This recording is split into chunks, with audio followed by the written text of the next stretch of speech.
और दोनों अंकल और आंटी जी दोनों लोग बहुत ज़्यादा स्ट्रगल कर रहे थे साइड से। मैंने देखा कि आंटी जी यहाँ पर आलू छिल रही हैं और काफ़ी ज़्यादा चोखा बाटी बनाए रखी हुई है, उनको पका भी रही हैं, यानी उनको एकदम आग में पका रही हैं। ठीक है, काफ़ी ज़्यादा स्ट्रगल कर रहे थे और एक साथ कम से कम 30 से 35 लोगों को खिला भी रहे थे और 2 वर्कर थे काम करने वाले।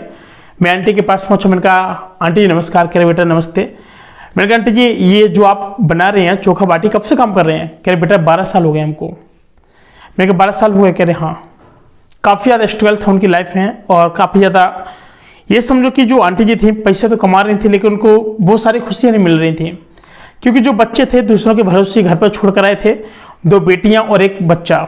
ठीक है, बोलते हैं ना जो देवरानी जिठानी होती हैं तो उन्हीं के पास छोड़ करके आए हुए थे। मैंने कहा आपको अपने बच्चों की याद नहीं आती है? कह रहे बेटा बहुत याद आती है, जैसे आपके माँ बाप को आपकी याद आती है ना वैसे हमको भी आती है। मैंने कहा हाँ ये तो है फिलहाल। उनका बेटा जो पेट लगा होता है ना और बच्चों को पढ़ाना है और कल कहते शादी होंगी, 2 बेटियां हैं और अब पैसे बिल्कुल है नहीं है घर पे। मैंने कहा आंटी जी वैसे आप कहाँ से आई हुई है, कहाँ के रहने वाले हैं? उनका बेटा हम बिहार के रहने वाले हैं और लगभग हमको 10 से 12 साल हो चुके हैं। और जो आंटी जी थी मैंने उनका नाम पूछा, उनका नाम था सुमित्रा। ठीक है, और जो अंकल थे अंकल का नाम पूछा, उनका नाम था संतोष। उन्होंने बताया कि बेटा हम लोग काफ़ी टाइम से यहाँ पर मेहनत कर रहे हैं और मेन चीज़ ये है कि हमारी जो मजबूरी है ना, इस मजबूरी की वजह से हमको यहाँ पर आना पड़ा, नहीं तो हम अपने बेटे को एक पल के लिए भी नहीं छोड़े हैं, किसी के सामने नहीं छोड़े हैं।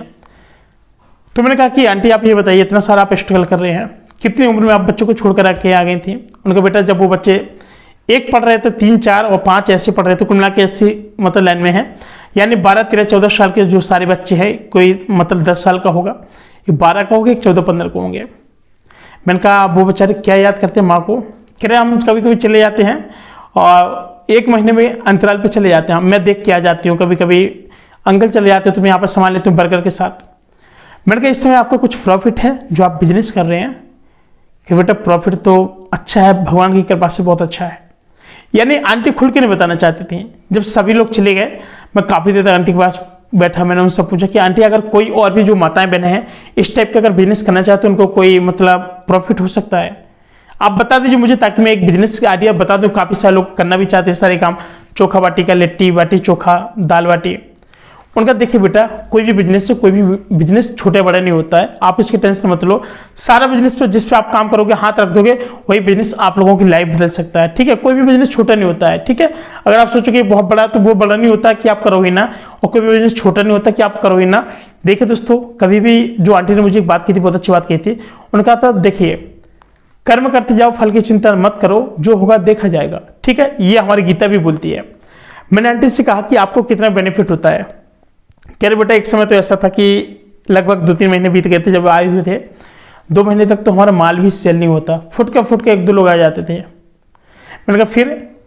कह रहे फिर क्या, पता नहीं ऊपर वाले की जो महिमा इतनी अपरंपार हुई कि एक समय काफ़ी सारे कपल आए, और यानी गर्लफ्रेंड बॉयफ्रेंड वगैरह कपल काफ़ी सारे लोग आए।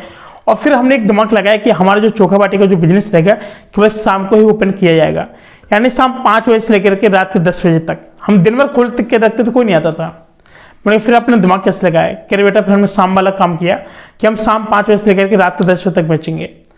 दोस्तों क्या हुआ कि अंकल आंटी ने बहुत अच्छा दिमाग लगाया। शाम 5 बजे से इतनी सारी भीड़ हो जाती थी, स्टूडेंट भी आते थे, कपल भी आते थे, काफ़ी सारे लोग आते थे और फैमिली पर्सन भी आते थे जो दाल चोखा बाटी खाते थे।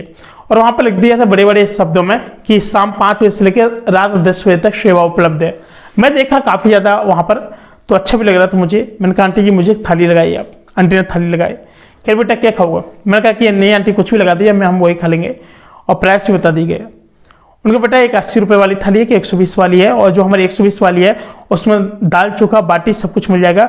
और अगर आप 80 रुपये वाले लेंगे तो आपको दाल बाटी मिलेगी या फिर आपको चोखा बाटी मिलेगी। मैंने कहा आपकी जो इच्छा हो।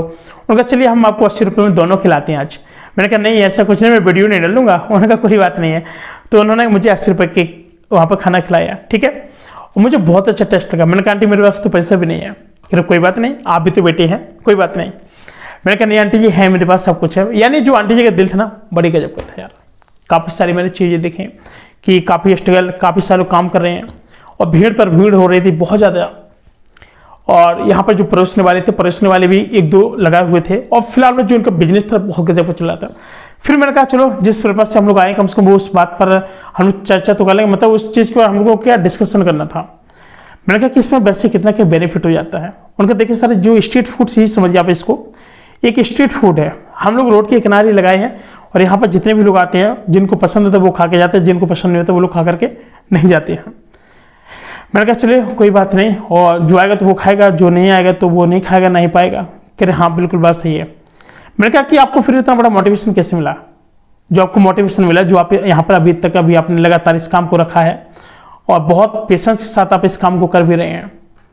उनका देखिए पेशेंस की अगर बात करें हम, मतलब इसलिए इस काम को कर रहे हैं क्योंकि यहाँ पर होता क्या है, काफ़ी सारे लोग इन काम को छोड़ देते हैं और काफ़ी सारे लोग इन काम को कंटिन्यू करते हैं, काफ़ी दिनों तक करते हैं। तो इसमें बात ये होती है ना कि जैसे आज आपने इस काम को किया है, ठीक है, आपने इस काम को किया और आपको लगता है कि हाँ हम काम कर रहे हैं और मुझे रिस्पॉन्स अच्छा मिल रहा है तो मुझे इस काम को करना चाहिए। काफी साल इस काम को नहीं करते हैं। कोई भी धंधा देखा उन्होंने कहा आज ये नहीं आज इसको करना, आज ये नहीं कल इसको करना, जो बदलते रहते हैं वो कभी सक्सेस नहीं हो पाते हैं। कोई भी धंधे की आप शुरुआत करेंगे कम से कम 2 से 3 महीने ले जाएंगे। हमने सोचा कि कोई बात नहीं, जब हम अपना घर छोड़ करके हम प्रदेश निकल आए हैं तो हमको यहीं पर रुकना चाहिए। कहते बेटा मेरा 2-3 महीने तक कोई नहीं आया, बहुत कम लोग आते थे। महीने का किराया, रूम का किराया, लाइट का बिल, बिजली का बिल, जिस जगह को लिया है उसका बिल, कुछ नहीं, माइनस में थे। ऊपर वाले की ऐसे कर पाए कि जब यहाँ पर एक बार बरसात का टाइम आया, बहुत सारी बारिश हुई, काफ़ी सारे लोग मेरे यहाँ पर रुके और उन्होंने कहा कि आंटी क्या खिला रहे हो, उन्होंने कहा बेटा दाल बाटी चोखा है मेरे पास। उन्होंने कहा ठीक है आप लगाइए, एक लगाइए, हम टेस्ट करेंगे। उन्होंने खाया, फिर अगले दिन से वो लोग आप परमानेंट एकदम बन चुके। आंटी कहा कि कुछ लोग ऐसे जो परमानेंट नहीं आते शाम को खाने। उन्होंने अच्छे करे हाँ चलिए बहुत सही है। अब देखिए जो आंटी को जो बिजनेस था ना, उन्होंने बताया कि शाम 5 बजे से लेकर रात के 10 बजे तक मेरे यहाँ पर कम से कम 200 लोग आते हैं खाने। मैंने कहा तो बहुत अच्छी बात है, 200 लोग, समझ रहे हैं दोस्तों, बहुत लोग होते हैं 200। मैंने कहा प्रॉफिट कैसा क्या है, कह बेटा बस वही 15-16 हज़ार रुपये का बनता है, तो उसमें सब काटने के बाद मेरा 13 हज़ार रुपये आसानी से बच जाता है एक दिन का।